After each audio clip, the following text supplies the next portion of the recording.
बिस्मिल्लाहिर्रहमानिर्रहीम। तारीख़ तबरी की एक और वीडियो में आपको खुश आमदीद कहते हैं।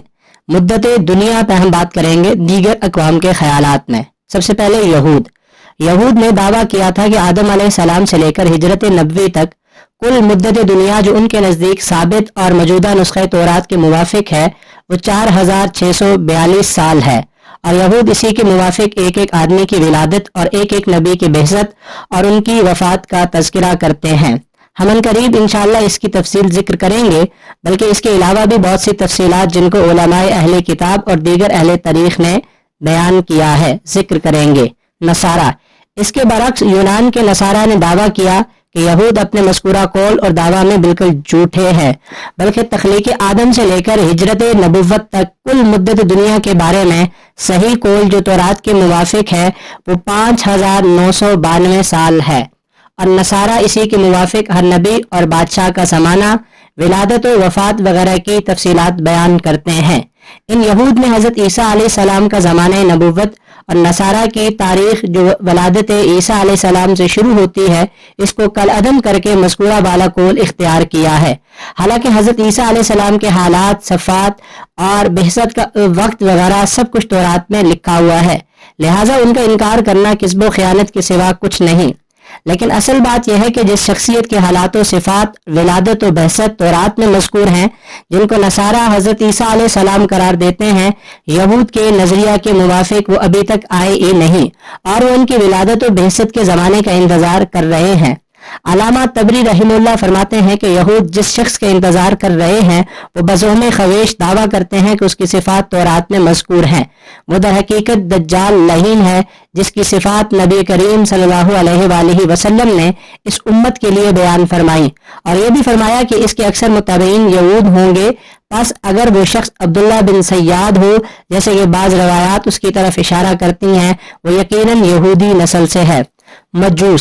मजूस का कहना है कि जियोमर्त बादशाह से लेकर हिजरत नबवी सल्लल्लाहु अलैहि वसल्लम तक कुल मुद्दत 30,139 साल है, लेकिन इस बादशाह का कोई नसबनामा जिक्र नहीं करते कि जिससे इसके माकबल पर रोशनी पड़े, बल्कि दावा करते हैं कि जियोमर्त ही अबुल बशर आदम अलैहिस्सलाम हैं। अहले फारस ईरानियान, अल्लामा तिबरी फरमाते हैं कि अहले तारीख के जियोमर्त नामी बादशाह के बारे में मुख्तलिफ अक़वाल हैं। बाज़ तो इसी के कायल हैं जो कि मजूस ने कहा, और बाज़ कहते हैं कि असल में हाम बिन याफस बिन नूह यानी हज़रत नूह अलैहिस्सलाम के पोते हैं। उन्होंने हज़रत नूह अलैहिस्सलाम की बहुत खिदमत गुजारी की और तादम में आखिर उनके साथ नेकी और हुस्न सलूक को शहादत मंदी समझा। सो हज़रत नूह अलैहिस्सलाम ने उनके लिए तवील हयात, रूए ज़मीन की बादशाहत, दुश्मनों के खिलाफ आसमानी मदद की दुआ फरमाई और ये भी कि उनकी औलाद में यह सिलसिला दायमी तौर पर जारी रहे। बस अल्लाह ताला ने ये दुआ कबूल फरमाई और जियोमर्त यानी जामिर बिन याफिस बिन नूह को रूए ज़मीन की बादशाहत मिली और बादशाहत मिलने के बाद उनको आदम कहा जाने लगा और यही अबुल फरस यानी अहले फारस के जद्द अमजद हैं।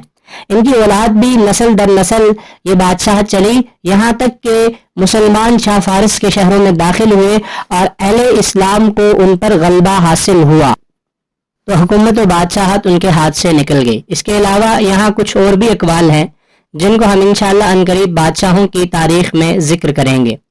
दुनिया कब वजूद में आई? अव्वल, हम इससे पहले साबित कर चुके हैं कि ज़माना लहलो नहार के साथ व घड़ियों का नाम है और लहलो नहार दर हकीकत शम्सो कमर के अपने महवर में सफ़र की मखसूस गर्दिश का नाम है।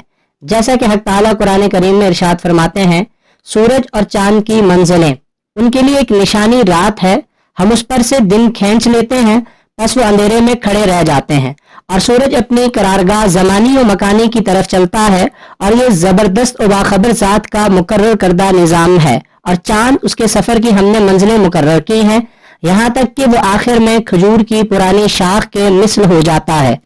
न सूरज के लिए ये मुमकिन है कि वो चांद को पकड़े और न रात दिन पर सबकत कर सकती है और हर एक यानी चांद सूरज अपने महवर में सफ़र कर रहा है। सूरह यासीन आयत नंबर 37 ता 40।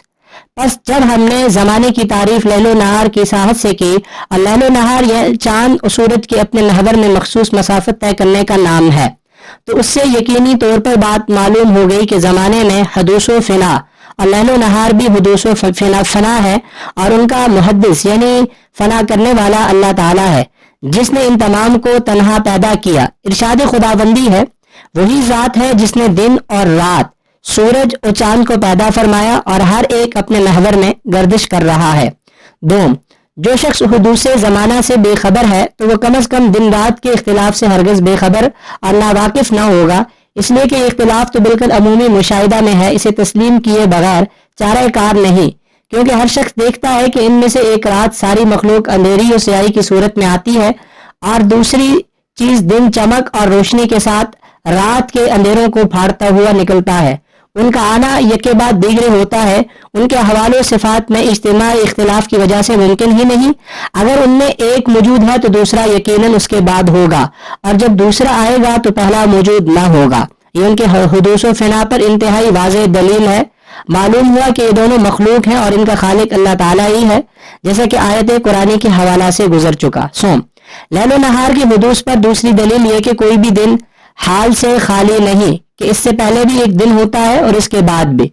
گزشتہ دن پہلے تھا، اب نہیں ہے، اور آئندہ دن بھی کل ہوگا، اس کا کوئی نہ کوئی محدث اور خالق ہوتا ہے اور وہ اللہ جل شانہ ہے۔